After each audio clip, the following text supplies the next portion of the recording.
Hello and welcome to Crucible of Words for yet more legacy action.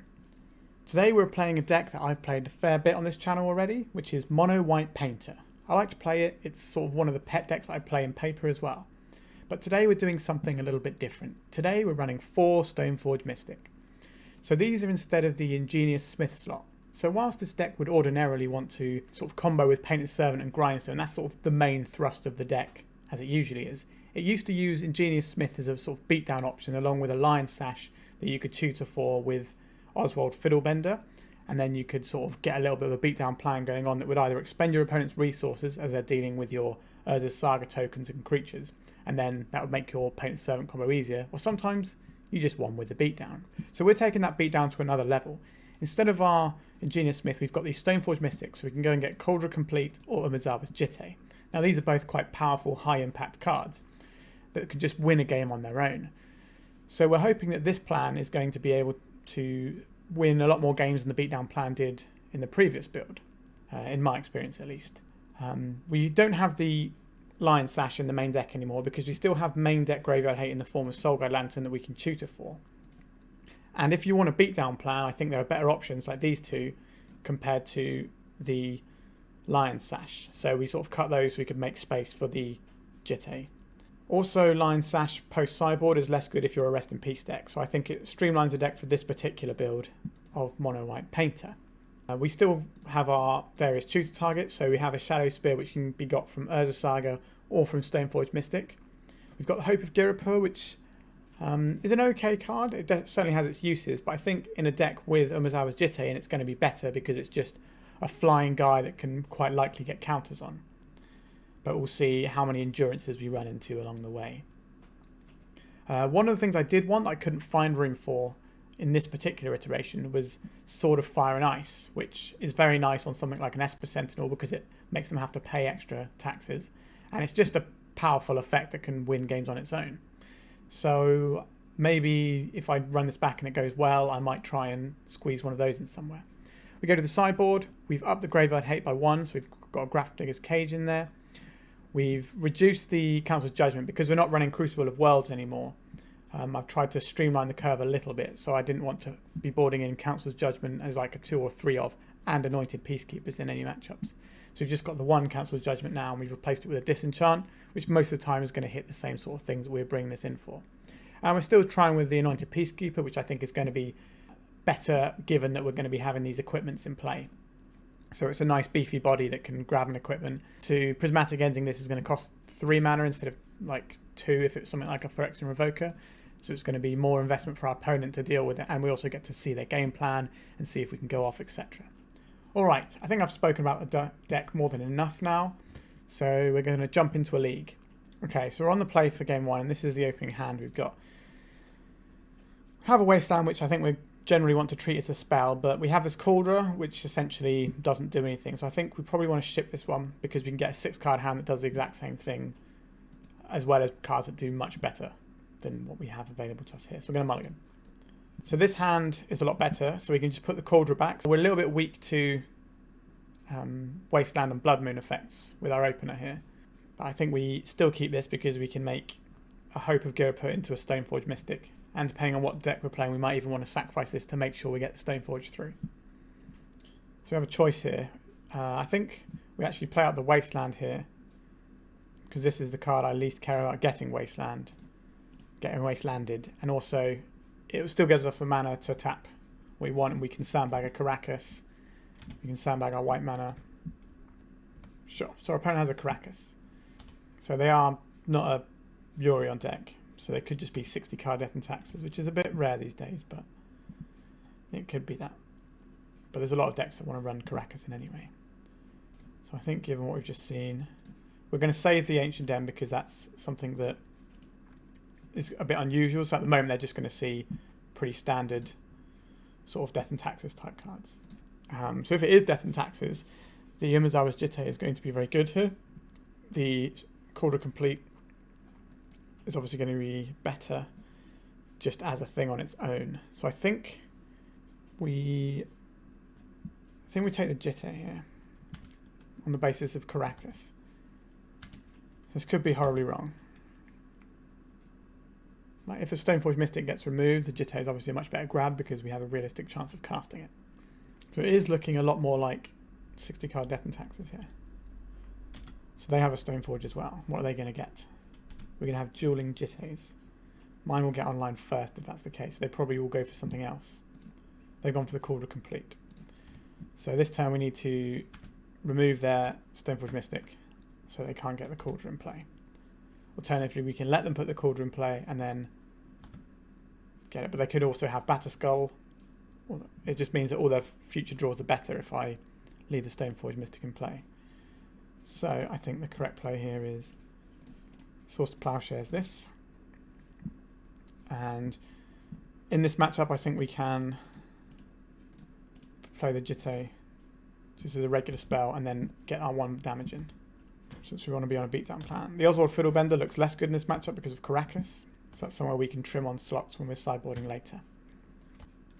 Okay, so they've just conceded because I'm going to have a Jitte online against Death and Taxes, basically. So it turned out to be a pretty good grab, I think. Post-sideboard, the Fiddlebenders and the Hope of Girapur are a little bit questioned because we don't need to force through counter spells, so I don't think the Hope is going to be amazing here. They don't actually know that we're a combo deck, so we're going to be able to get a lot of value from that coming along. So we have these Anointed Peacekeepers, which are pretty useful. We have another removal spell. We have some more removal spells and Source to Plowshares. I think we want all of. And then there's a case of, do we want any sort of Seal of Cleansing Disenchant effect? So these are all the things that could potentially come in. I'm not in the market for any of these. Now what do we have that's no good? So we have these which aren't great. The Soulguide Lantern doesn't do an awful lot here. Pithing Needle is going to be good in a lot of situations, I think.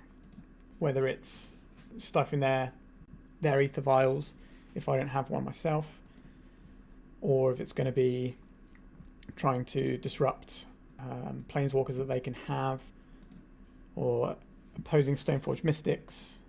Like obviously a lot of the things I can name with it are going to hit myself, but it's going to be situational as to what the best thing is. The Canonist is not amazing here either, because they have Ether Vials and things that they're going to be putting creatures in with, so then unlikely to actually cast 2 non-artifact spells in a turn anyway. So these aren't spectacular, but we do need bodies to hold weapons. Now, Hope of Girapur, I don't know if we want to just get rid of everything because of Caracas, but maybe that is the correct play because what we're bringing in is just better, so we have these big beefy bodies instead. So we'd need to cut a few more things to fit these in. They're going to be attacking on mana, so the Ether Vial feels good here. I think we can trim on one of these. Maybe we don't need the Seal of Cleansing. Maybe we don't need the Disenchant and we just rely on the Council of Judgment because that's a more flexible answer. So if we board like this and see how we go, we also have the surprise fact that we're a combo deck built into us at the moment that they don't know about. So I think we'll submit like this and see how we go. So this is our opening hand. It's actually pretty good. We have the combo available to us. We also have a non-wastelandable land. We have Ether Vial, so we can cheat on mana and get around Rishadan Ports if they have them. We have Stoneforge. We kind of have everything we want here. Removal is the only thing that's missing, really. Like the Esper Sentinel is going to be pretty medium here, but again, I don't think we can cut too many bodies from the deck. So maybe we'll trim these in a later, in game 3 if we have a game 3. Caracas into Mother of Runes is their first play. Pretty standard hand from Death and Taxes. Because they're on board, I'm not really in the market for wastelanding this turn. I think we're just going to play out Plains and we'll play the goofy original art Ether Vial. Sure, Stoneforge Mystic. What are they going for here? Are they going to go for the Jit? They are going for the Jit. Sure. Okay. So we can have a Saga here. So our plan is actually to combo here. So we're just going to try and hold the fort, I think. Going to pop in this Stoneforge Mystic. So if we get the Cauldron Complete, we're not going to be able to put it in because actually the turn, I'm just trying to think the turn that they get to Jitte won't be next turn. So if we take the Cauldron Complete, they're priced into burning removal on our Stoneforge. So I think we'll actually take the Cauldron this turn. Because we'll be behind on the Jitte clock, we can't go the same way. I think we're going to activate this as well. And just put this Esper Sentinel in, so before they untap, I have a chance of getting a card. I can also double block a Stoneforge and just trade one for it if they attack with it for some reason. Obviously, they'll have to tap their Mother of Runes to keep their creature alive. But I don't think they're going to be tapping themselves out in the face of potential removal here. So once this pops, we should be able to just get a grindstone and tap for 3 and then put our painter in using the vial. So this is our actual game plan. This is what we're distracting our opponent with. Okay, so now they're using the Swords of Plowshares. So they're going to have to spend their whole turn just removing my Stoneforge Mystic, which means, because they're paying the Esper Sentinel tax, which means they're not advancing their board anymore. If they don't drop a land, this is very good for us because it means they're just as far away from Jitte as they were. And that's the scariest thing they've got going on at the moment. Okay, they do have a land. Less ideal for us. It means next turn, if they have another land, they can play and equip Jitte. So this goes up to 2. It's not going to go above 2 in this game, I don't think. So what do we want to do here? So we can wasteland them off so they can't equip. But if we wasteland this turn, we don't get the ability to have 3 mana as soon as the Urza Saga pops. So this is actually quite an important decision point here. So we can play out the Mother of Runes here.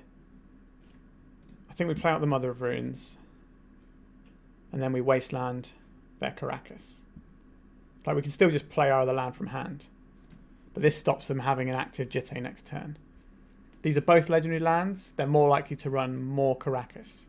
So if I hit the Aganjo, there's more chance of them having a Caracas stranded in hand, and my current configuration of cards means I don't care about the Caracas yet.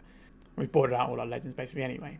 So I think hitting this and the chance of, because they'll probably have 1 Aganjo but 2 Caracas usually is the standard.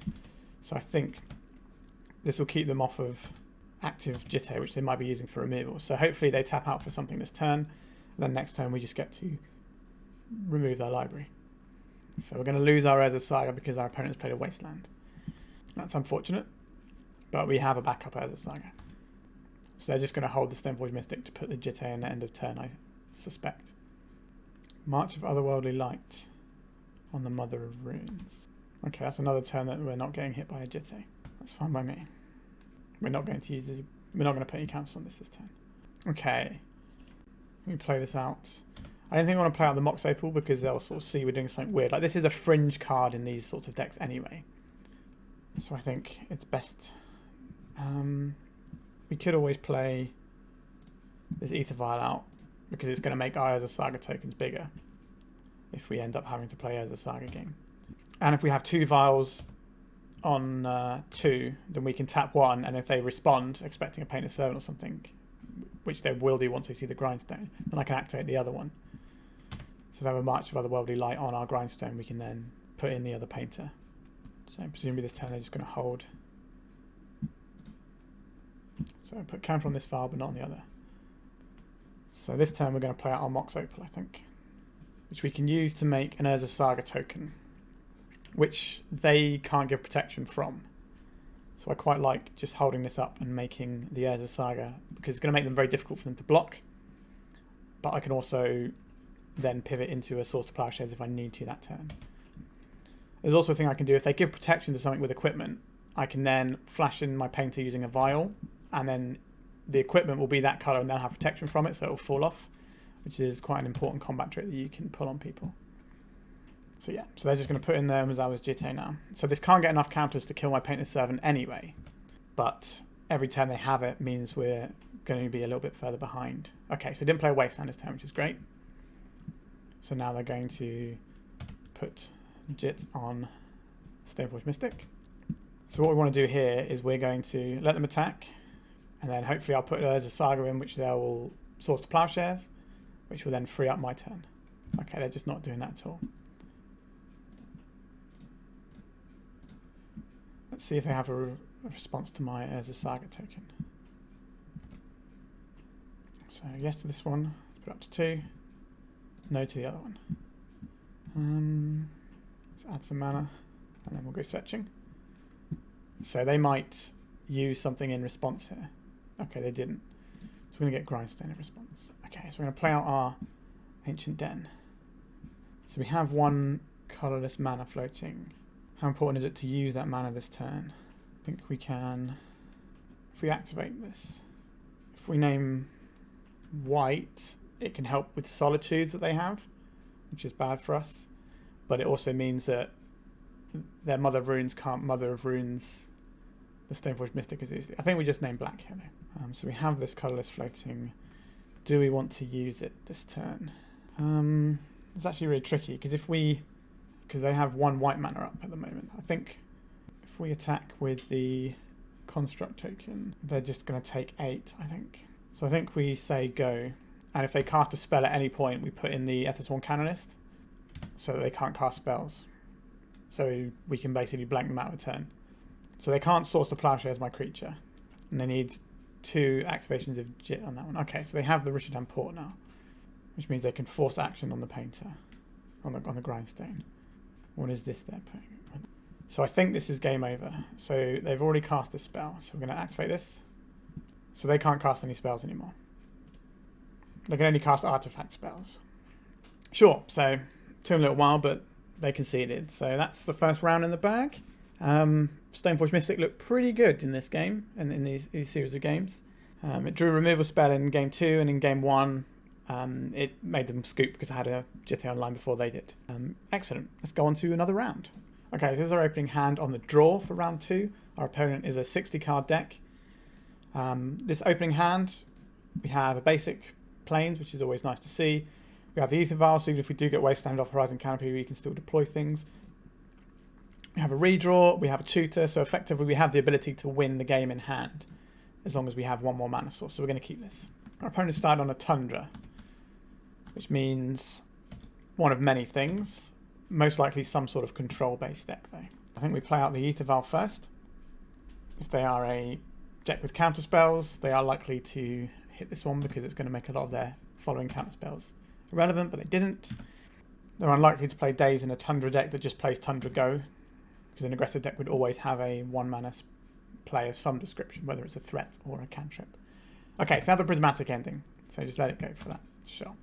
That's 1 less removal spell on an actual permanent that I want to keep in play. That's the way I like to look at it anyway. Play out Mother of Runes. We play out this Soulguide Lantern, which we're probably going to use for redraw, but we'll wait on that until we need to. Just going to get rid of their Prismatic Ending. So there might be a Snapcaster Mage deck.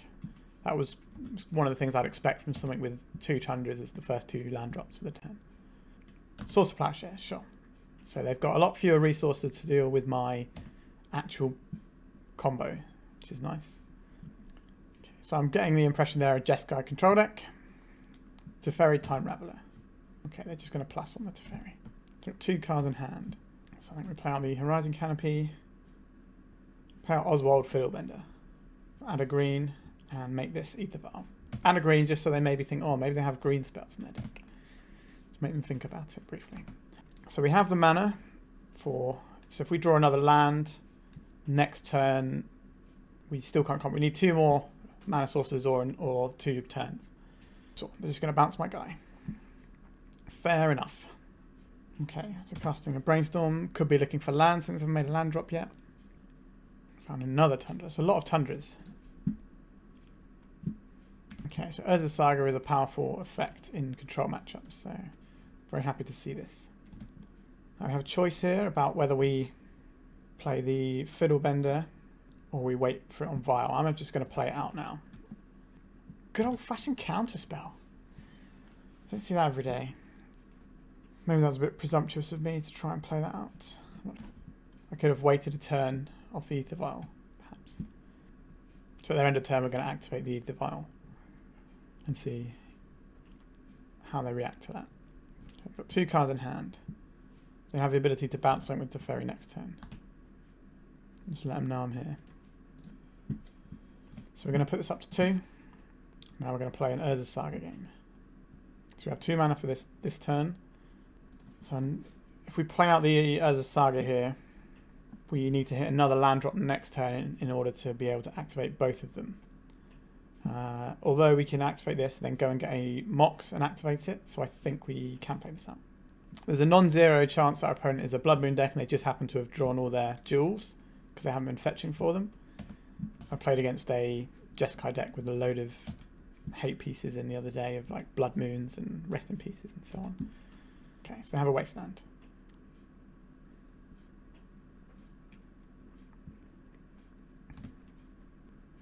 I don't think we need to get more cards off of this just yet, because we've got a plan that's we're digging our mana into. And if we draw a land, we can just put the Jit on the construct token. Construct token is going to get bounced by the Teferi, but it's going to remove the Teferi. Unless they have a removal spell instead. But that's effectively not a 2-for-1 because this has already drawn a card. But the card it drew didn't... It just bounced something, so it was a tempo play. So I'm pretty happy if the Teferi dies to get rid of our construct token, because we're just going to carry on with the next Urza Saga token. They're plussing it, which suggests to me they do have a removal spell they want to use on the construct instead. We're not going to put counter on our vial. So we'll play out a Grindstone now, because it will buff the size of our Urza's Saga token in case one of our opponents has to get removed for some reason. Supreme Verdict. Well, can't do anything about that. But we can make an Urza Saga token next turn. Well, this is a good example of how powerful Urza Saga are. They're having to put quite a lot of resources into dealing with a card that is just a land in my deck. Certainly the most significant printing for Legacy for a long time, in my opinion. Even more so than... Like, obviously, things like Ragavan were incredibly format warping, but they were just a bit too over the curve and got banned. Whereas this is something that dramatically changes the format in a healthy way, in my opinion, and doesn't require banning. So it wasn't a mistake, it was just an incredibly powerful tool that's opened up non-blue decks to fight against blue control decks quite comfortably. Okay, so our opponent's finally moved and played a Flooded Strand. So you can have one card in hand.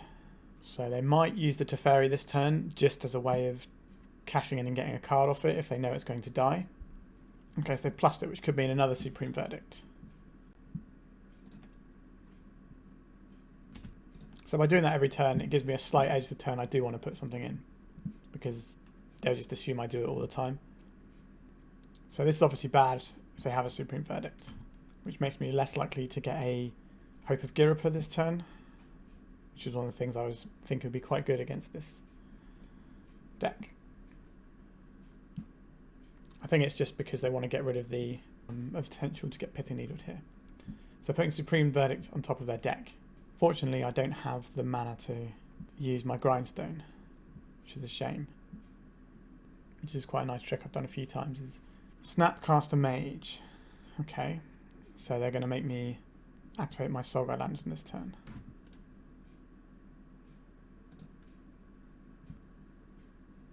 So I don't have the ability to play and equip this Shadow Spear. The Hope of Girapa will die if I put it into play. The Pithing Needle is going to be good against Teferi, so we're going to put the Pithing Needle in. So this is definitely dying.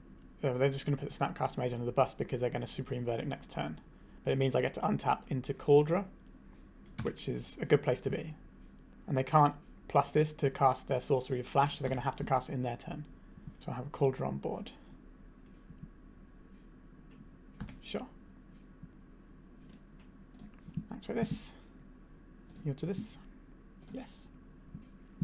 Cauldra complete. We will not use this. So we are going to kill the Teferi this turn, just in case my Pithing Needle gets removed. I don't want them to have a Teferi available, because the bouncing is very good against the Phyrexian Germ token, whereas they're hellbent at the moment. So we are ahead in this game. They are living off the top. They are a blue deck though. Okay, so they've just conceded at that point. Excellent. All right, so that's another win thanks to Stoneforge Mystic. If this was an Ingenious Smith, I don't think it necessarily does much. I guess if it is an Ingenious Smith and it finds a Painter's Servant that turn, then I can vial it in on the next turn and kill them. But if it was... but because it was Stoneforge, it didn't need the other card to be in the top 4 cards of my library. Anyway, so what is good against these people? So we want these Anointed Peacekeepers for a start. Nice additional bodies they have to remove. The Council of Judgment can blow up, well, it can blow up anything, but it can blow up the Planeswalkers. Let's have a look. Do we need any disenchant effects? I don't know if they're going to have any. Judging by their mana base, it seems unlikely to me that they're going to be trying to Blood Moon me, and it's not necessarily nice effect. It does shut down my Urza Saga though. Deafening Silence doesn't seem that relevant. Their Graveyard was something that they were using as a resource because of Snapcaster Mage, so there's definitely an option for bringing these sorts of things in. I don't think Portable Hole or Source to Plowshares is going to be where we want to be here. We just want to have a high density of threats. I don't mind having the Soulguide Lantern. The Shadow Spear is probably... how much am I going to need Trample is the question. This already has Trample. Is the Shadow Spear good enough to do anything here is the question. I think we can probably trim on... the combo slightly here. Just try and backdoor the combo that way. The Canonist is very good. So if we don't want the Rest in Pieces, this is a simple straight swap 4 for 4, I think. Question is, do we want to try and fit in any Rest in Pieces? Don't think that's necessary. We have the Soulguide Lantern. It's just a Snapcaster Mages. Maybe we can trim one Fiddlebender for a Rest in Peace just in case. So this hand requires 1 more mana and then I can combo off. It has Anointing Peacekeeper as well. I like this hand. Have the Ether Vial.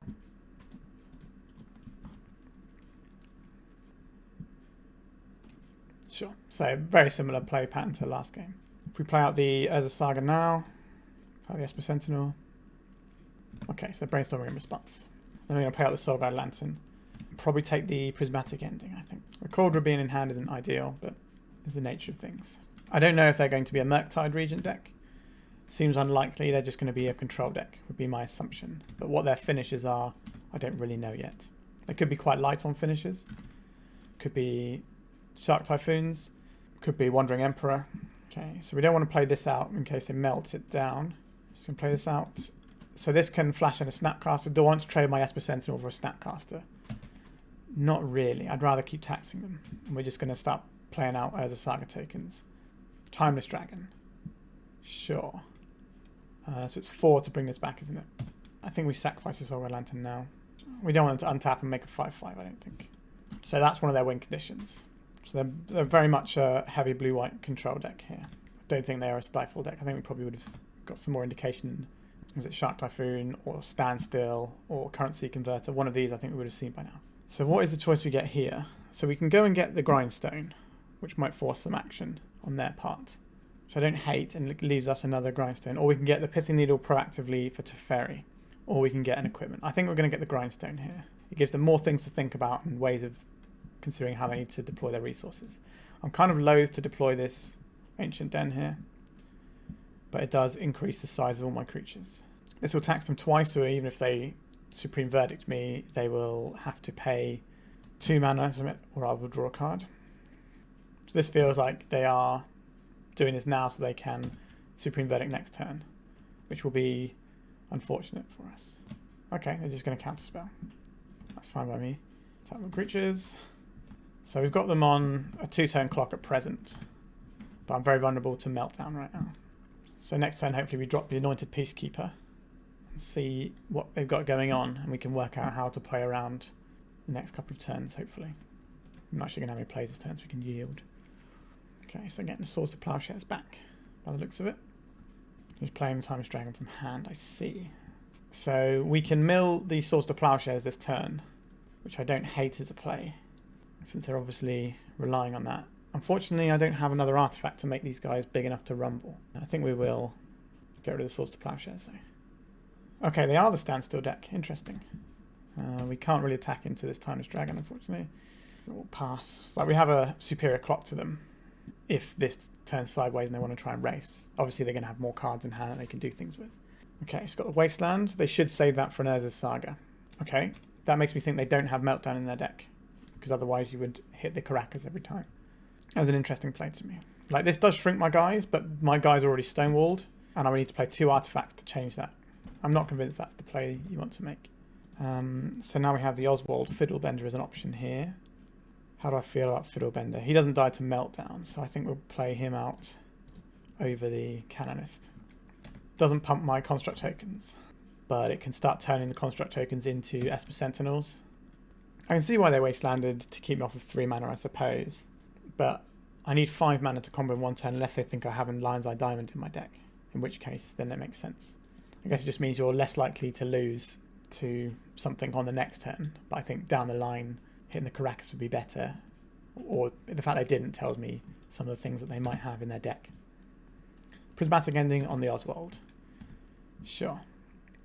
I guess we won't be getting any Esper Sentinels. unless we draw an Esper Sentinel. Now, would I rather have an Esper Sentinel or an Aethersworn Canonist? This is obviously the more mana efficient play to play the Canonist, but the Sentinel will tax their play. But I don't realistically think they're going to be taxing me a great deal right now. They're just going to pay for everything because they have so much mana. So I think just playing the Canonist and limiting their spells is a better option. And this might mean I can play 2 artifacts next turn, so I can get my constructs online.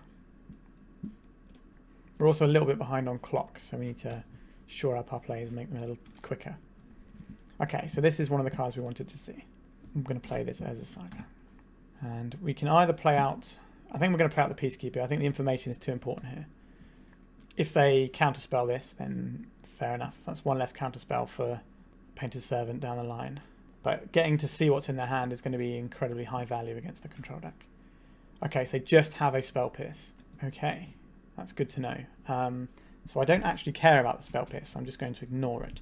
What I'm more worried about is either Supreme Verdict. If I name Supreme Verdict, they just can't cast it because they don't have the lands. Okay, so now we know what's in their hand.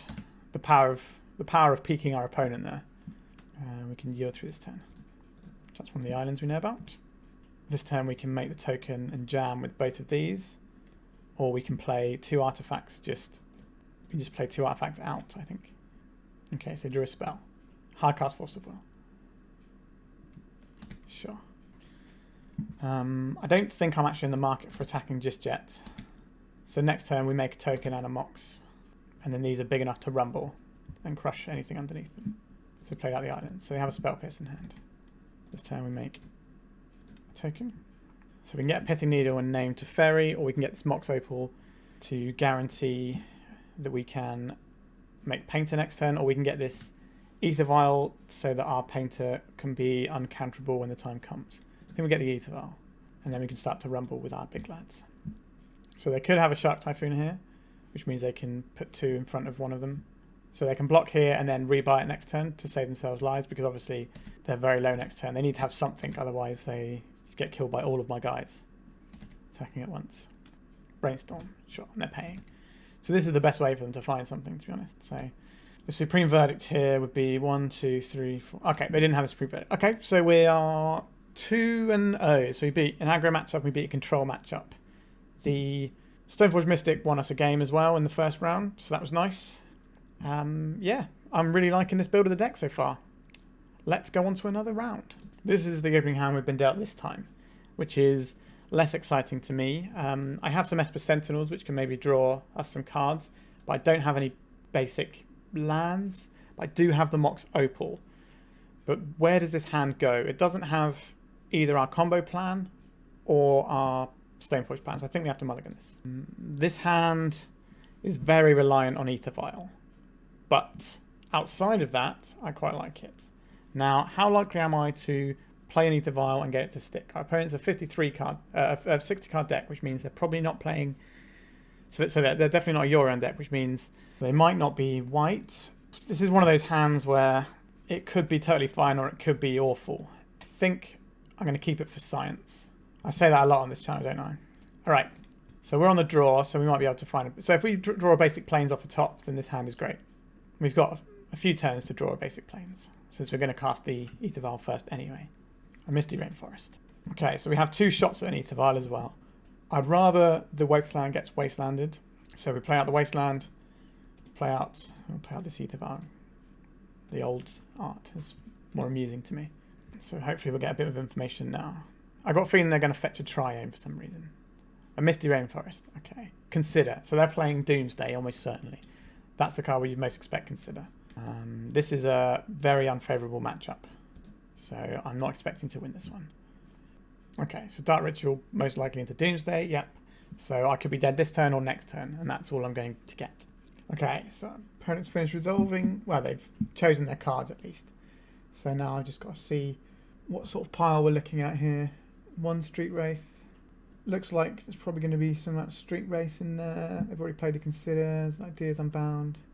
So I have the Lion's Eye Diamond, which means they're probably going to go off this turn because you wouldn't play it out just in case. Okay, so they've gone for the deep analysis route. Street Wraithing, and they're playing an uncounterable Thassa's Oracle. Sure, I am dead. So this matchup is borderline unwinnable, if I'm being honest with you. Deafening Silences is certainly something that we're in the market for. Ploughing their stuff doesn't make a difference here. We didn't see just like a straight up Doomsday. So these ones can maybe make Doomsday cost slightly more, which might be a useful thing to have. But for the most part, this is going to be the end of our winning streak so far in this deck. Sorry if that's a bit of a downer, but that's generally the way it goes. Obviously, their deck has a fail rate, so they can... I don't think we got time to play Mizawa's Jitte in this game. This isn't going to be a Swords to Plowshares or Portable Hole type game.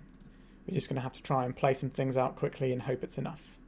So we want to keep as much of our combo as possible. The Hope of Girapur can buy us a turn, so I don't hate it here. We need to cut one more card. Oswald Fiddlebender is going to be a little bit slow here to find us extra pieces, I think. And we don't want to draw two of them. So this is the configuration we're going with. Our aim is to try and make a Deafening Silence to at least slow them down a little bit. And then hopefully pick apart their hand with Anointed Peacekeeper or apply enough pressure with Mystic. So yeah, let's go. So we have the Deafening Silence we want. We don't have any white mana to cast it. So if this Wasteland was a Plains, this hand would be about the best I can hope for in this matchup. Unfortunately, it isn't, so we have to mulligan. Okay, so we have the Deafening Silence, so we're going to keep this because we can cast it. We have a Stoneforge Mystic, so we can get a clock on quickly. We put the Fiddlebender back, I think, because we're not going to be using the Fiddlebender this turn. We're going to get the Urza Saga is going to provide our Grindstone here, so we'll get rid of the Fiddlebender. Now, they can play a counterspell and just disrupt our disruption, but this is the best we can do. Such are the woes of playing a mono-white deck. At least Red Painter can Pyroblast things. Okay, so that's their spell for the turn. Interesting that they cracked that because they've just exposed themselves to a Wasteland there. I don't have a Wasteland though. So this is going to be our clock. Dark Ritual. Opposition Agent. That's pretty bad for us, and I didn't see that coming if I'm being perfectly honest. That's not a pivot I've seen. Normally these decks pivot into Monastery Mentor. They splash white for that. Okay, so our pressure option isn't the one. So now we see why they fetched. Because they had a play off of it at any point, even if I Wasteland it. So the one spell for this turn is going to be Ponder. Are they going to shuffle or keep? They did not shuffle, so that's less great for us. Means they probably have the resources they require. So now, if we play out, I think we just have to play out the way that wins us the game most likely. So this is a creature spell, so we can cast it still. We're going to name white, I think, here. We don't want to name anything black in case they have any grief. We don't name any blue because they have Force of Wills in their deck. So they can't actually kill us this turn unless they can get rid of our Deafening Silence first, which is certainly possible. They probably brought in some sort of bounce spell. Okay, so this is their one spell for the turn.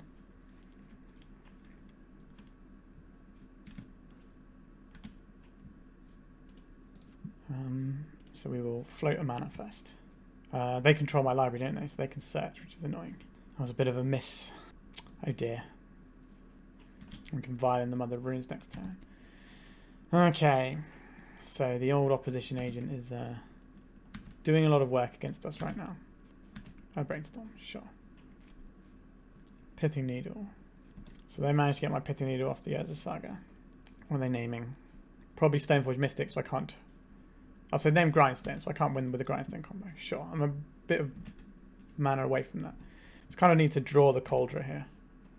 Or an Mizawa's Jitte.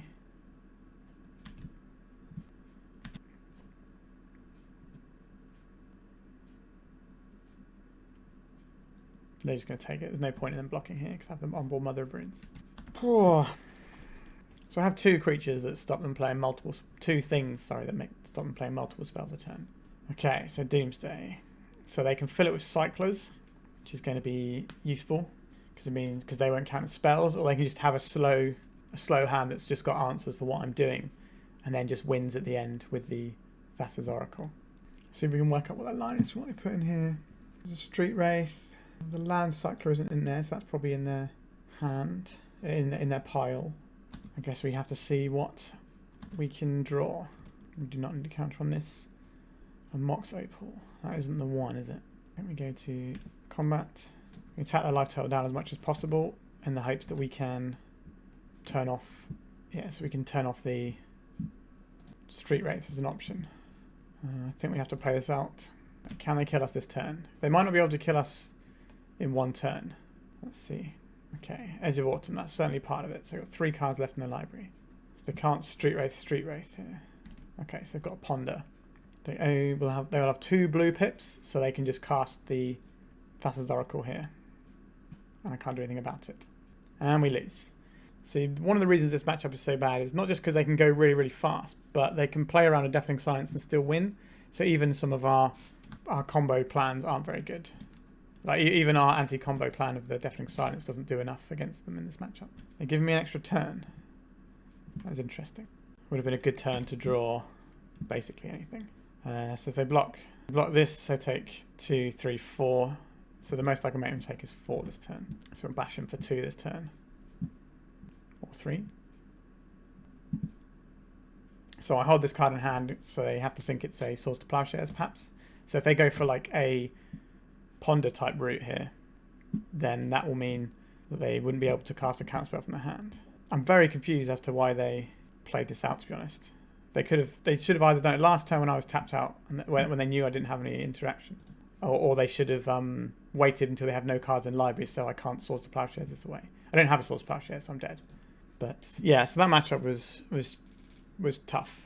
I gave it a good go. At least it showed that I did have the tools. The opposition agent completely blindsided me, ruined my plan there. So I had to play the Painted Servant out. I should have probably made a token with the Urza Saga because of the opposition agent. That was definitely a misplay. Does that give me enough damage to get through? I don't think so. It just means that they go on the previous turn where they should have gone anyway. All right, so we're 2-1. So the Trophy Dream is gone, but we can keep playing and see how we do. At this point, I'd just like to remind you that if you're enjoying my content, you can like and subscribe, and that really helps me out. I need to get my subscribers up, so if you know anyone else who is interested in watching lots of Legacy content, just send them my way. Just tell them to subscribe. It doesn't hurt. It really helps me out. All right, thank you. Next round. So this is my opening hand. We have the Stoneforge plan. We don't have a basic, which is the one issue here, but we do have a Mox Opal, so we might be able to play around a Blood Moon. Obviously, Urza Saga Dying's Blood Moon is bad, but I think this hand is fine, and we're going to keep it. So on our turn, we can play a lot of our hand if we want to here. Play out this weird little guy. We can play out the Mox Opal. So this is going to be turned on turn 1 now. Now, do we want to play a Grindstone is the question. It's going to give the game away a little bit, but it's going to make our Urza Saga tokens much bigger. And this turn we're not playing around days, so we can use the Mox Opal to play around days next turn. We have a Wasteland here. I think we're just in the market for play Urza Saga, make this. Right, we could have attacked first and sacked to make sure this lands, but I think this is fine this way. We like to use the ability. Okay, if we get Cauldra and they kill our guy, that's really bad for us. If they're representing a Scalding Tarn, they could be a control deck, they could be all sorts of things. But we have things to do with our mana anyway, because of Urza Saga. So we get the Cauldra complete. If they don't kill our Stoneforge, they don't kill our Stoneforge. And what we can do if we really want here is we can attack and sack this, so they can't kill this with a Prismatic Ending. But they can just Prismatic Ending the Cauldra Germ. So I don't think that's worth doing. I think I'd rather hold this for an important turn. Also just pumps up the artifacts we're going to be making in the very near future. Because we don't know what our opponent's doing as well, it's quite nice to see what the deal is. Right, if they cast a Dark Ritual or something, I can pop this and stop them mid-flight. Okay, so they're just going to Lightning Bolt our guy. Sure. So cracking this wouldn't have done anything unless I attacked and cracked before to resolve the Stoneforge. So we're just going to play an Urza Saga plan, which should be sufficient as long as we don't get Wastelanded this turn. We did not get Wastelanded this turn. A basic mountain is... Okay, so they're the slightly bigger Delver decks. Sure. So we can Wasteland them this turn if we want to, and make an Urza Saga token. So we're looking at getting the Shadow Spear probably to race against the Delver. So Wastelanding the Volcanic Islanders means they're going to be 2 turns off of playing Murktide Regent. So normally Wastelanding a Delver player isn't something you want to do because they have the ability to dig and find lands more. But in this particular situation, I think we are better off Wastelanding them, keeping them off of Murktide, which is the main clock that I'm worried about here. So we play out our Wasteland. So this gives us a turn where we can't get dazed as well. But I think the correct play here is just to keep making these Saga tokens. So they'll be quite large when they start attacking.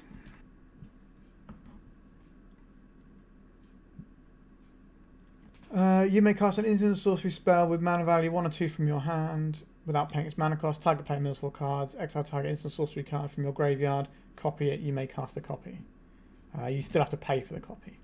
Okay, it's just kind of like a weird Snapcaster Mage. It's an odd one. Okay, I guess it helps with Ledger Shredder. If you have 2 mana, you can cast 2 spells on that turn. So they're quite in on the old Ledger Shredder plan. Ordinary Delver was a pretty good matchup for the old Monowhite Painter. They do have the ability to play out with Meltdowns, but hopefully that's what the Stoneforge Mystic plan will help get around a little bit. As well as, you know, we have decent tools for this matchup, I would say. Because we can tax their mana with the Esper Sentinel, and if they're playing Ledger Shredder, they want to max their mana every turn. So this guy's going to get quite big, but we can make bigger tokens, I think. This is going to be a 1, 2, 3, 4, 5, 6. They're going to be 6 6s next turn, which will dodge lightning bolts. So we're just worried about the Brazen Borrowers. So our opponent doesn't appear to have played a land yet. Going to play a second main phase land, or do they miss? Okay, they missed. That's very good for us. So we'll make an Urza Saga token. I'll make an Urza Saga token. Then we'll go fetch. I think we just want to get the... We could get the Soulguide Lantern, which turns off Murktide as a potential draw for them. But I think we are outpacing Murktide now. So we just get the Shadow Spear. Play out this. Because if this resolves, it's going to make our guys bigger. It's a big smash for 10 there. So I have 2 lethal threats next turn. So this will get around the Brainstorm. That's some interesting tech there for milling your Brainstorms. I'm not really sure what they can have here to beat my board. It's a very impressive board. Okay, so I have 2 blockers. One of my guys is going to have Trample.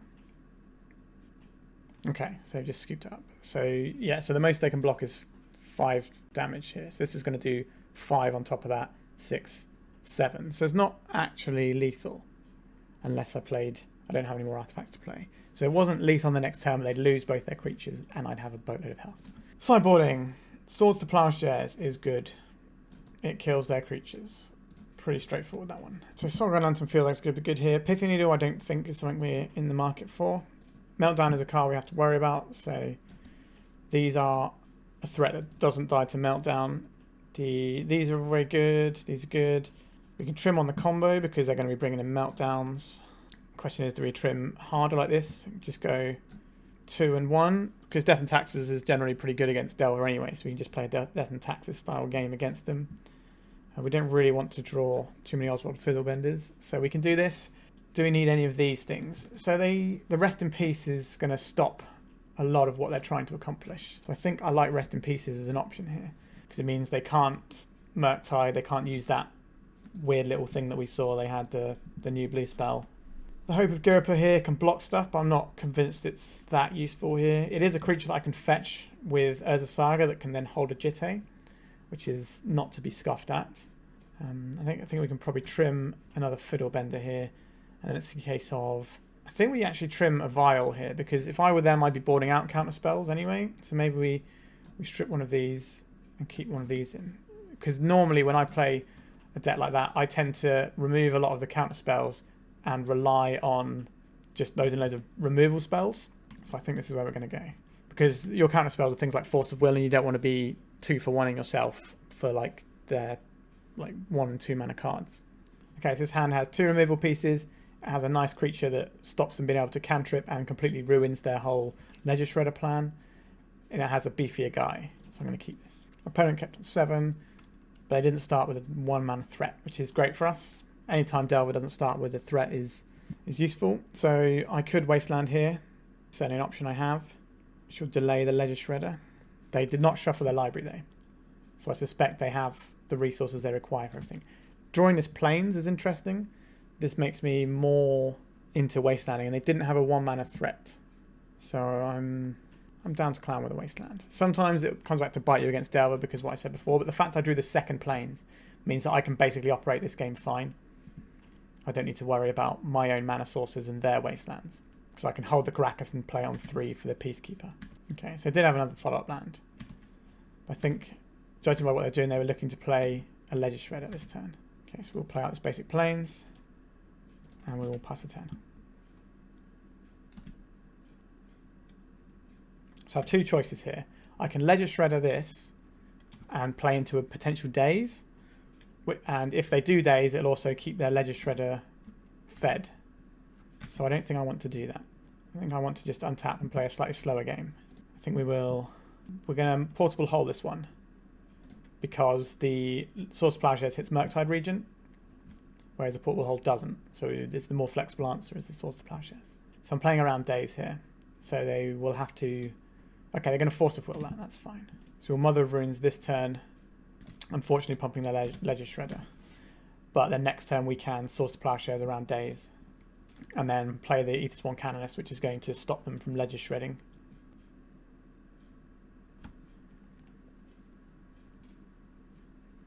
So they should be able to see a lot of cards here because they're going to Brainstorm and most likely follow up with another spell so they get to Ledger Shredder again. Okay, so they finished resolving their Brainstorm and had a fetch land so they can make it perfect. Brainstorm, so they definitely didn't want any of those cards, so they're not even going to try and Ledger Shred through them. So this looks like a Murktide to me. Sure. So 3 cards in hand. So this turn we have to Source of Plowshares the Murktide because this is an enormous clock that we can't beat. So we'll play our Karakas first. We can play around 2 daisies, but we can't play around Force of Will. Okay, so that resolved. I thought about it for a while. Let's see if the Canonist... So this is going to pump the Ledger Shredder again, which is annoying. But we have to commit to the board, otherwise we're not going to win this game. Okay, so I have a Force of Will for this one. That's less than great for us. So they are Hellbent. Is this 1 life going to be relevant this turn? I don't think so. So our plan is to play an Anointed Peacekeeper and give it a Shadow Spear now. Which they're Hellbent, so this is a reasonable enough play. Okay, so we've got the Ancient Den as well, which is nice. So play out the Peacekeeper here. Playing around days, we get to see their hand, which is nice. So exile, they've seen 1 Brainstorm, 1 Ponder. Okay, so they have just a... So I think we name... Making Murktide Regent cost more doesn't particularly help here, because it just means they can delve more cards. So it's 7, 1, 2, 3, 4, 5, 6. So they'd only need 1 more. So no, they'd be able to cast it anyway. So I think we name Brainstorm so they can't improve their hand. And then if we play this out, it'll pump their Ledger Shredder. So I don't think we do that. We just play this and equip next turn. Because every point this gets up, it's going to change the clock and make me have to do more maths, and I don't want to do more maths. 4 power lifelink beats 4 power non-lifelink. That's what I know at this point in the game. And I've got a Mother of Runes to back it up, so I'm pretty happy with this situation. Dragon's Rage Channeler. Okay, that's a good guy. It's only 1/1 though. Okay, this is a very good card to draw here.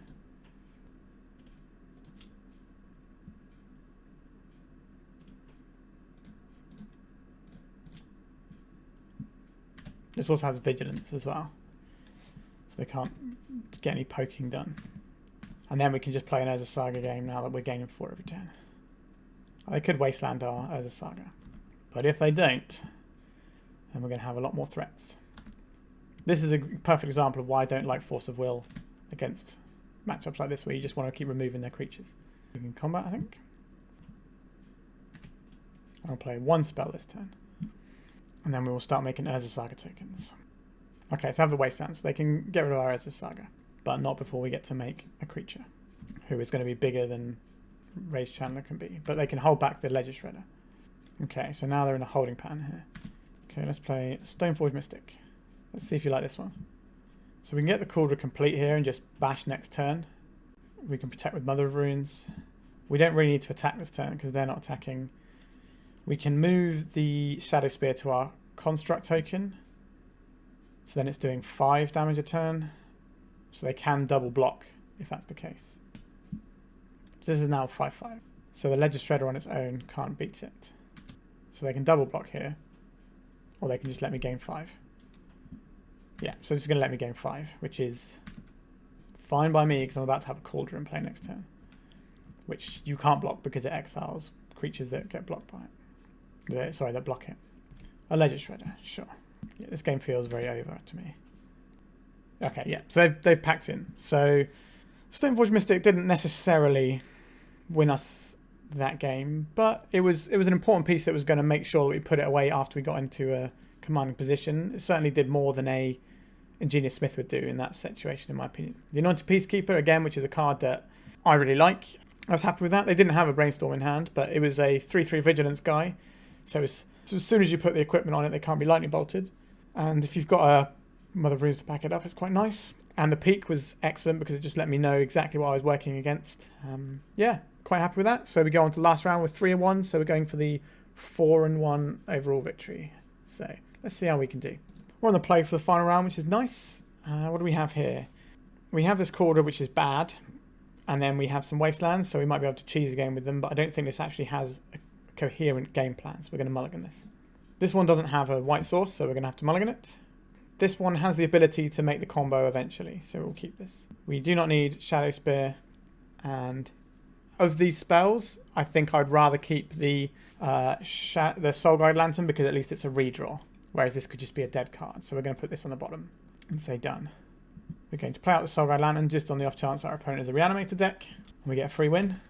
Free win game 1 and then get crushed in game 2 and 3. That's what it would actually be, but we shall see. Our opponent was not a Yorion deck. Is this another Death and Taxes deck? It is. Okay, so we beat one earlier. So let's see if we can do it again. So we know this is just going to be a redraw. The Esper Centaur wasn't great in this matchup, so we're basically just going to ignore it and play Oswald. Should we play Oswald or... I could play Portable Hull and then junk the Lantern is the other option here. Or I could play the Sentinel, which I don't think is going to do anything, and then junk the Lantern. Portable Holding a Mother of Runes I don't think is actually going to be that useful here. I think I'd rather use it to junk like an Umezawa's Jitte or something, because it can hit non-creatures. So it can either hit Mother of Runes or any non-creature spell in their deck. So I think it's going to be better to hit a non-creature spell. That's the decision I made. Because we're not a removal heavy deck. So yes, this can make my one Swords to Plowshares better, but that's it. And Jitte is colourless, so it doesn't matter about the opponent's protections. So I think this is the correct play. I like this play. We're going to stick with it. So this can also sacrifice a Soul Guide Lantern into becoming a Painter's Servant as well. So if we draw a mana source on our next turn, we might just do that so that we're at least presenting the win and forcing them to have the removal spell. Okay, so I have the Wasteland, which is bad for us. Okay, so we just naturally drew the Grindstone. I'm not really sure we're in the position to be using the Grindstone now. So we can crack the Soul Guide Lantern to try and find a land. I think that's what we have to do here because we are in need of mana sources. We found a land. Okay. Like, the downside of that play is if I don't hit a land, I don't get to play my 1-1 that doesn't do anything on the board. I think we attack here. They're probably just going to take 2. They could block and Mother of Runes protect itself, which is also fine when I'm tapped out. But they might be expecting something like Solitude. Richard Port. Thalia. Sure. That makes some of my plays a little bit more difficult. Okay, this is a good one. Stoneforge Mystic. Yes, please. Because I have a Richard Port. Do we get the Cauldron here or the Jitte? The Cauldron, if they don't have a removal spell, is much better for us. The Jitte, they can Richard Port down our turn anyway.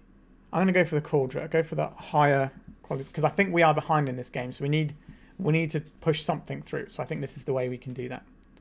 Because if I get the Jitte, then they can port me off of being able to use it.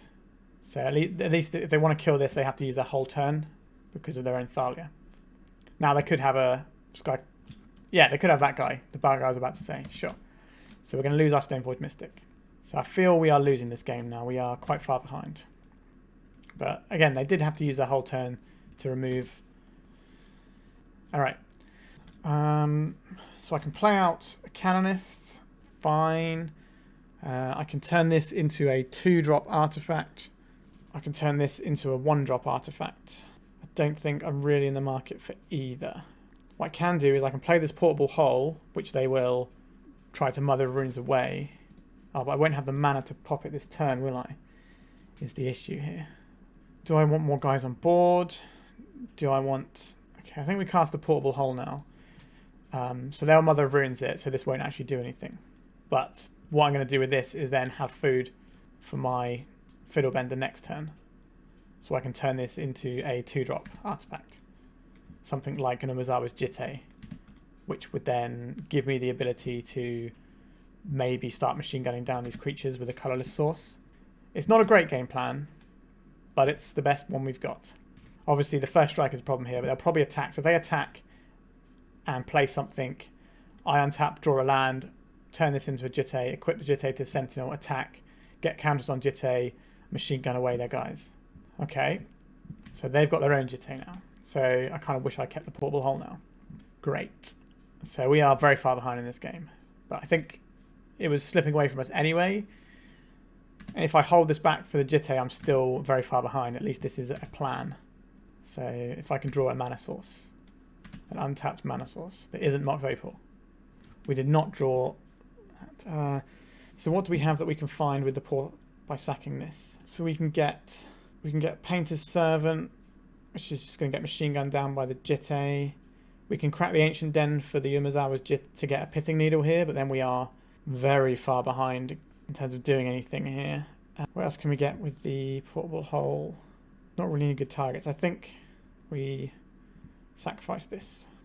It's an ugly play. Let's just have a check to see if we've got 2 mana. So no, it's just the Jit and the Painted Servant, so those don't help us here. So now we need to play the Pithing Needle here, and then we name Umezawa's Jitte. It's an ugly play. We're losing our lands for it, but we lose the game if they attach us next turn, I think. We are just going to get Rishadan ported out of the game here, but we would die. We would effectively be dead if they equip this next turn. That's how brutal Umezawa's Jitte would be on this board. Flicker Wisp. So they can Flicker Wisp away my Pithing Needle if they want to. Equip Umezawa's Jitte. Attack with Umezawa's Jitte. Machine gun down 2 of my guys. Yeah, so we are very dead here. I don't think I can come back for this. I'm just going to concede the game. Okay, so what did we do last time? Swords to Plowshare is good against decks with creatures. That's a given. Council's Judgment can kill things through Mother of Runes protection. I like that Anointed Peacekeeper is bigger than 2/1s with First Strike. An option for these sorts of things.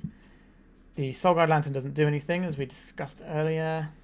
The Vials are good behind all their mana denial. I think we can trim some of our combo pieces. The Fiddlebender is very bad because they play Karakas, as is the Hope of Girapa. So we can trim another Oswald.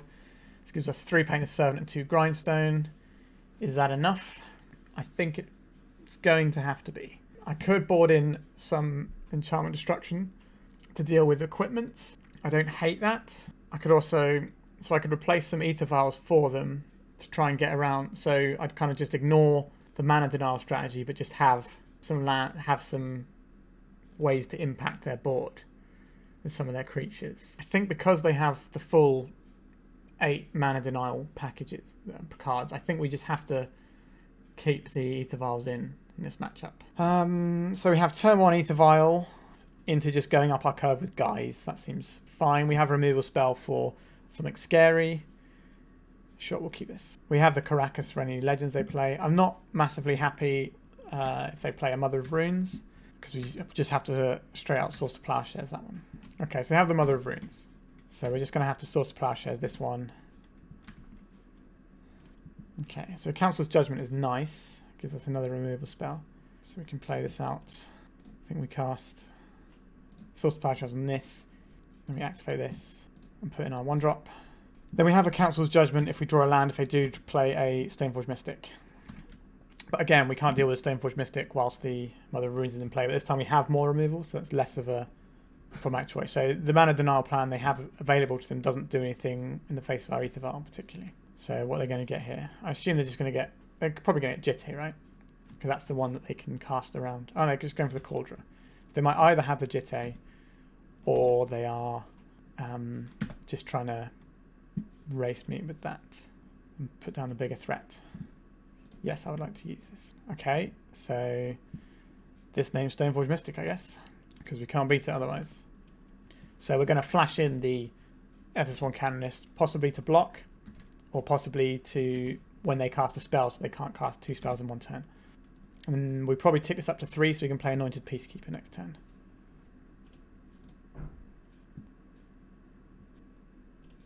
We are going to put the cat. So we're going to port down our Karakas. That's fine by me. Cauldron complete. Interesting. Then we go to attacks. Now we can either flash in the Anointed Peacekeeper in their upkeep. Okay, so we're going to get to draw another card here, which is nice. Another Anointed Peacekeeper. Sure. So we're going to flash in the Anointed Peacekeeper in their upkeep, I think. Actually, no, in their draw step. We want to see what they draw first. We activate this. Flicker Wisp, Cauldron complete, and they have a Wasteland. Do I want to stop their Wasteland, or do I just want to stop their Flicker Wisp? I think we're just going to stop the Flicker Wisp. So Flicker Wisp costs 2 more to cast now. So hopefully we can just beat down with these 3/3 guys.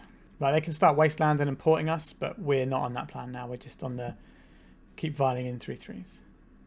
So play the snow-covered plains. There is definitely a potential that they can draw up to 7 mana and then play the Cauldron Complete. So we're not going to put any charge counters because we don't have any 4-drops in the deck. Sure, you can... Okay, so we will make another Esper Sentinel. We will attack with our guy. It has Vigilance as well, so it's a nice roadblock. And then in their draw step, we will flash in another Peacekeeper and see if we can get there with these guys. This is an as it enters the battlefield trigger. So they have a Skyclave Apparition. So if they... Yeah, so we're going to name Skyclave Apparition. Skyclave Apparition. So 2 more turns until they get to play Cauldron out, which is bad. So they're spending the whole turn on the Skyclave Apparition. They're probably going to get rid of the Pithing Needle here. That would be my play, because then as soon as they put the Cauldron in play, then the game is bad for us. Yeah, so there it is. So I think we're behind on this game. I don't think we're going to be able to pull this one out unless we draw something decidedly useful here. A Mother of Runes. It's not useful. It's a little bit late, so they're not going to block. So basically their mana denial strategy here has been relatively helpful because I haven't actually drawn any lands either. We don't actually have any plays, so we just have to let the Cauldron happen. Can we race a Cauldron? I don't think so. But we can bash for 3 for 4 turns. We can take 4 lots of 5, so we can technically do it, but they have a Flicker Wisp, which is a real issue for us. So we're going to be using our Mother of Runes aggressively here because we don't really have any other choice. Okay, so there's the other Wasteland. So they can Wasteland and then port us so we don't get any more mana sources for the rest of the game unless we're drawing instants. Sure. So they're going to do this. They're going to put in their Cauldron and then they're going to port us in our upkeep. Oh no, just playing the Flicker Wisp. That's really interesting to me. Sure, they're just going to remove another one of my permanents. I'm guessing they're just going to get rid of the Mother of Runes here. That's not how I would have played that turn. I guess they did the mass, but they also have a 3/1 flyer, so I don't think that mass holds. They can just keep me off of mana for the rest of the game. Ganjo is a land that doesn't do anything. I need to play it to try and hit into Council's Judgment. So I guess we have to go to attacks here. If we trade with any of these guys, it's fine. We basically need to be drawing Source to Plowshares. Sure, so I'm going to trade off their Flicker Wisp.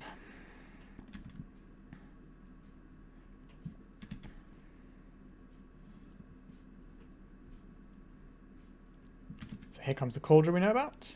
So there's a nice little 5/5, which is lovely to see. A follow-up Stoneforge Mystic that can get an Umezawa's Jitte. That's not really what I want to see either. Yeah, I think we're going to be dead pretty soon. Our deck didn't cooperate particularly well here. At least we get to draw some cards here. So we've got Wasteland that doesn't do anything. We've got Grindstone that doesn't do anything. But maybe that's drawn us closer to a land so we can get rid of the... God, what do we even get rid of here? Probably have to be the Cauldron, but the Jitte is just as bad. I guess I can force a trade with guys at least, so I can maybe clear the board. We have the Wasteland, so we can cast our Council's Judgment this turn. I think that's very greedy not to be porting me. Okay, so we can play this out, and then if they try and port us, we can then use this to make tokens next turn. I don't hate that. I'm going to vote for your Cauldron. Sure. So now we can attack with our Vigilance guy. Put them to 6 maybe? I don't think... They shouldn't be trying to trade here. If they do trade here, I think they can actually lose the game now. Okay, this is good for us. Like, the card in the hand could be something that just completely blows this game open. But I'm actually in a position that is alright now because they got greedy playing the Jitte that turn when they should have just been Rishadan porting me. Because they can play and equip it in 1 turn anyway. No, don't tap your Rishadan ports. That's the wrong one.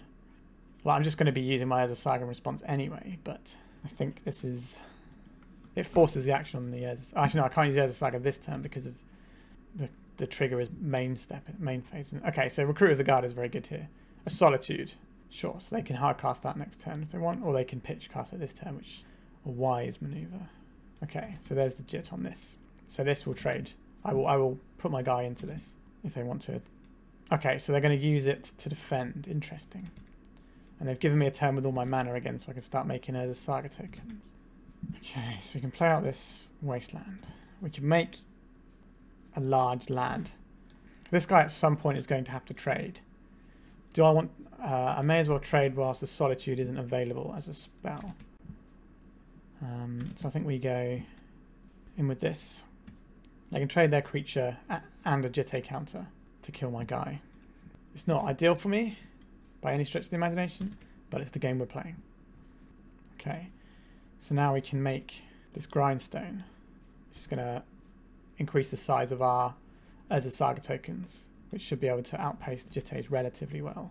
If anything can outpace a Jitte, that is. So basically, whenever I get the chance, I'm going to put enough guys under so the Jitte is going to trade. So they're getting rid of the artifact guys, which is smart. This is a real game, which it maybe shouldn't have been, in my opinion. Caracas. That doesn't impact what we're doing here. Always tapping this Richardam port. Oh, they're not attacking. Interesting. That means I just get to make my tokens and shut off their Jitte. Oh, the Pithing Needles... Is the Pithing Needle already gone? Was that this game? God, it's been such a long game.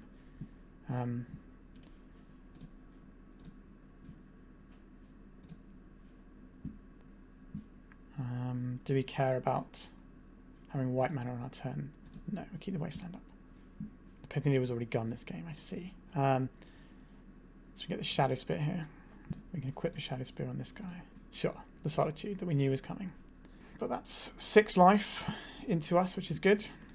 And we say go. Okay, so the Pithing Needle's already gone this game. Is it my exile? Yes, we got exiled by the Skyclave apparition. God, this has been a long game. Need to keep an eye on my clock as well at this point. I don't know how my opponents made it so I'm still in this game. That seems borderline absurd to me, I think. I should have just been out of the game by now. Okay. So we double block here.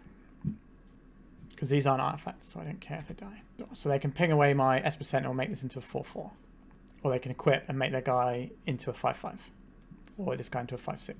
Or they can make this into a 6 power first striker, which is bigger than I can deal with. I see. And they can use Caracas to keep bouncing it, if that's a thing that they're in the market for. Let's have something useful. This is okay. Costs a bit to cast, but it pumps our token. So if we play this out, that's going to pump our token yet again. So the issue is what they can do is they can do the first strike damage, get the tokens on it, and then they can just bounce it, so they can just use it to stack tokens. If I attack with a 7-7 here and wasteland the Caracas, if they block this, they will have to lose their Thalia to kill my construct token. But then what will I be left with? Not a lot. So I think what we do is we just equip the Shadow Spear here. And our plan is maybe hit 7 and 8 mana and cast this. Or find a Painted Servant and try and get them that way. So presumably they're just going to ping off an Esper Sentinel now. Or they might just keep the counters on there until the last possible moment they need to remove them, just in case they need to bump the toughness of this, or the power for the first striking. The first strike on the Thalia is incredibly relevant with them, as I was just saying. It almost works like good old-fashioned damage on the stack for them. Alright, 1, 2, 3, 4, 5 mana. So we need a bit to get there, and if they start reusing their Richardam Port again, which I think they should be, that's pretty good. Can't do much about that.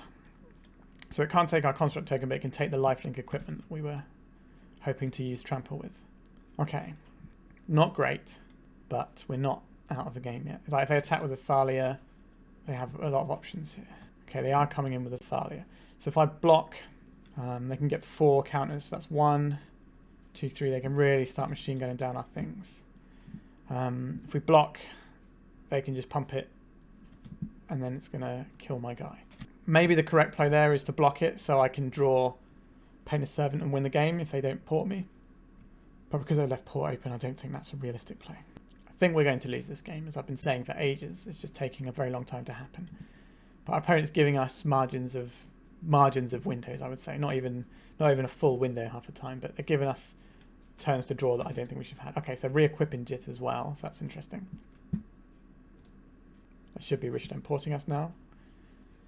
Means they can't bounce their Thalia if I have a removal spell for it. Okay. We're cooking with gas now. This is a real card. So we can get our own Mazawa's Jitte and we have a Cauldron complete.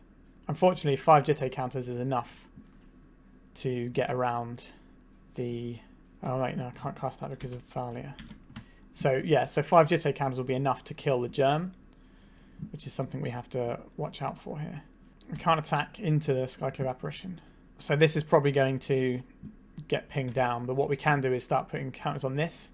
We can put the Jitte on this, which means that if they don't hold back the Thalia on blocks, I can get Jitte counters, and then we're in a sort of weird Jitte off game there.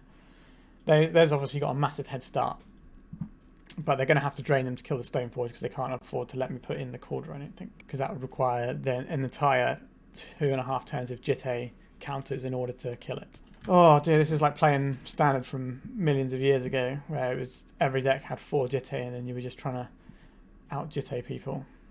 Back then the Jittes would blow each other up. Okay, so this is going on the Thalia. So they can attack with the Thalia and get 6 counters, which would be enough to kill my Construct token. It'd be a shame. I'm really surprised they haven't tried thinning out my board until now. I'm in an awkward situation here, because if I block, then I'm a little bit behind, I think. If I don't block, I'm also... I think we just have to take it here, because either way our creatures are dying. We may as well force them to use counters and use our life total as a bit of a resource. 6 counters on a Jitte. Don't see that every day. But somehow we're still not out of the game. Okay, they're re-equipping to the Thalia, so I can't do my Construct plan. This is a smart play. Get Rishadan ported. Mother of Ruins is actually one of the cards I was hoping to see. What we can start doing is we can just try and manually grindstone them now, which is not a great play, but I think it's where we're going to be here. We can hold up the Cauldron as well, which will force them to drain their Umezawa's Jitte of counters. It'll also put another artifact in play instant speed, which means it'll cost more counters to kill the Construct. So the Mother of Ruins has to die. Yep, we knew this. The Esper Sentinel dies. Yep. How many of my guys are dying this turn? Not all of them, okay. So again, we're running very low on the clock here. So if we do win this, we're going to have to just combo for the last game, I think. Sure, move it across.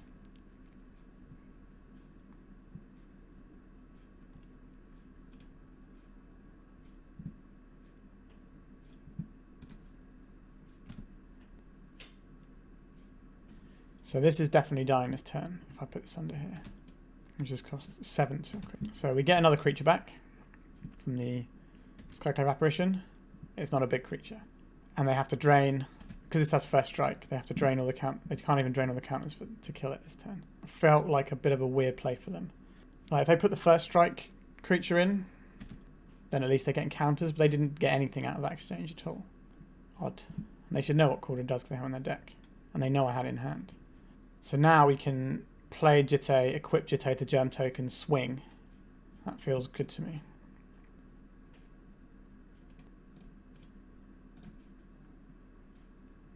Do you have the Source of Plowshares here? Okay, so this is incredibly bad news for them. Okay, we might be able to go to game 3 here. That's how bad this is for them. So they've pumped that creature for some reason. So we're going to wasteland this Caracas now. So they want to do the bouncing trick, they can't do it. They've already committed counters. This is indestructible, so I don't really know what they're doing with the counters there. And it automatically kills anything that it deals damage to. It exiles them. So I suspect they might have another Caracas in hand. They're just trying to waste my clock now. There's a load of triggers here. And it hid my triggers under theirs. We got me on the plays here. We keep the land in hand, I think, just in case they want to try and play around my... So as soon as they go to equip anything, we can snipe them down. Do you want to waste 2 more mana? It's not a waste, because wherever they put it on will be able to get it. But I can shrink this. Well, the Cauldron will just kill it. So I think we are odds on to win this game. But whether or not we have time to win a third game, I don't know. So it's kind of a bit upsetting, to be honest. If I had about 5 more minutes on my clock, I think I'd be alright.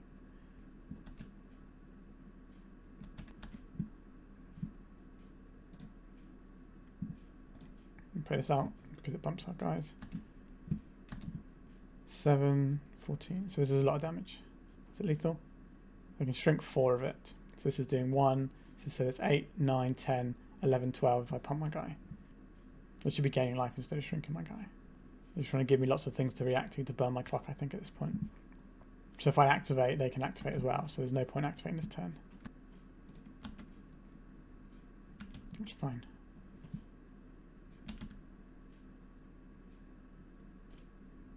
They don't have anything I have to worry about.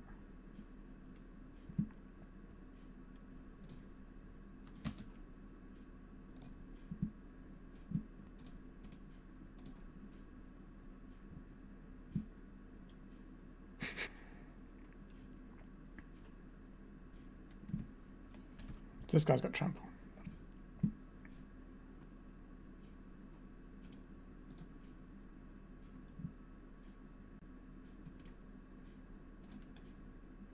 Okay. So my guy should be big enough to kill them even if they gain some life. 2.5 minutes. Okay, so we're going to get all of our combo pieces back in.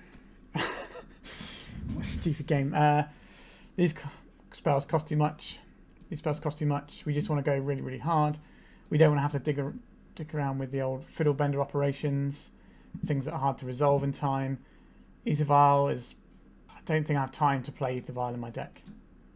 Do I have time to play Ether Vial in my deck? I guess if it's in my opening hand and I need it, then I can play it. But I think we just need to go super fast and hope for the best here. Oh, geez. I think we've lost due to time here.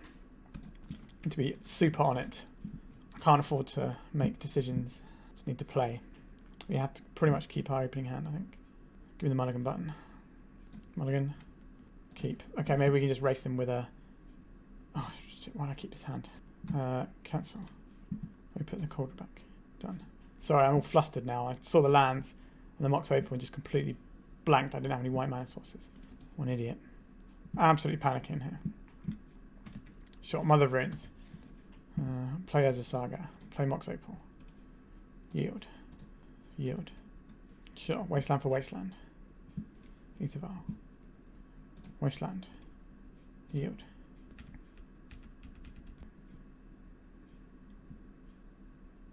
Yeah, so we're just going to lose this game. Panicked and kept this. It's going to be very hard to win with any hand I had there. But okay, let's see how the this Saga. Can we actually win here? Green. Yield. Hammering F6. So if we draw a land and they don't have any remove... Okay, got Wasteland. That's that dream gone. Okay, they use their Wasteland to do that. That's weird. They have a Pithing Needle or something. Path to Exile. Okay, so we can still draw Painted Servant here. We have the Source of Plowshares. Cast Source of Plowshares. We can't cast it on that because they got Mother of Runes. So what do we need to do here? We need to stop thinking and just make a play. Oh god, just absolute analysis paralysis. Add this, play this. This gives us the most amount of ways of drawing removal. Called a complete. Yield through turn. Skyclave Apparition. So it goes. So that's some of the removal. I can still just use his Wasteland on me. Okay, there's the Wasteland. I shouldn't have kept this hand either. Not that I'm going to have enough time to win the game. Let's play this. I don't want to give them the satisfaction of beating my life total. We've come this far, right? It's come very far. This has been a very long game. I was kind of hoping that this would be a shorter league today, but alas. We could have sourced Plowshares in response because their Mother of Runes was tapped. We didn't. Can we play an artifact? We can. Play Pithing Needle. We can name Ether Vial. We can tap this for white. We can source the Plowshares. A creature. They got a 2-turn clock anyway.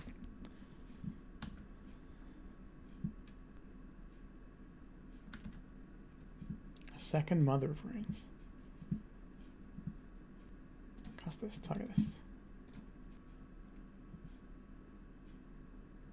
Ether Vial. Okay, so we timed out. So we got the 3-2. The hand I kept wasn't going to win that game, but yeah, I would have kept that hand if I was trying to win the game in regular time, not super rushed. Alright, so let's go to our deck. So, how do I feel about this list? Well, I thought it was really good, to be honest. The Stoneforge Mystic was excellent, and I think I have this deck in paper in foil, so I guess I'm going to have to buy myself some foil Stoneforge Mystics at this rate, because these guys were really nice, actually. It's just so much of a stronger threat than the Ingenious Smith. Like, this demands an answer immediately. The Ingenious Smith gets outclassed by a lot of creatures and doesn't really, it doesn't even always draw you a card. I've had a lot of games on my channel where I've cast Ingenious Smith and not drawn a card. I'm just not convinced that the card is quite legacy playable, whereas this is a legacy staple. So I think it's a good change. Obviously, you're slightly less likely to hit Painter if you don't have your Ingenious Smith, but you still have the Fiddle Benders. It's fine. Hope of Giripa is something that people have been talking about cutting from the deck. I'm certainly seeing why that might be the case. We also have this Horizon Canopy, which without Crucible of Worlds feels like a little bit of a liability, so maybe this should just be another basic Plains, just so we've got more basics to operate under. I think that'd be fine. I've also spoken about cutting the Mox Opal, but there were situations in that league where I actually thought, you know what, if I get the Mox Opal here, I can activate my thing and go off. So I think there's still enough corner cases that this wants to stay in.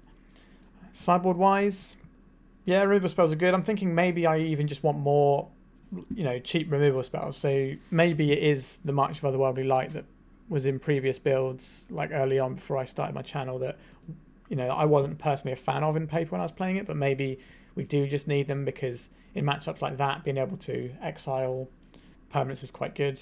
So yeah, I'm gonna fiddle with the sideboard I think next, but I think we're probably going to play Stoneforges for the next league I play. They were really good. They were a big improvement, and I think, even though, as you've probably guessed, my favourite Magic card is Crucible of Worlds, not being able to have it in this deck makes me a little bit sad. So maybe we could cut the Hope of Giripa for a Crucible of Worlds.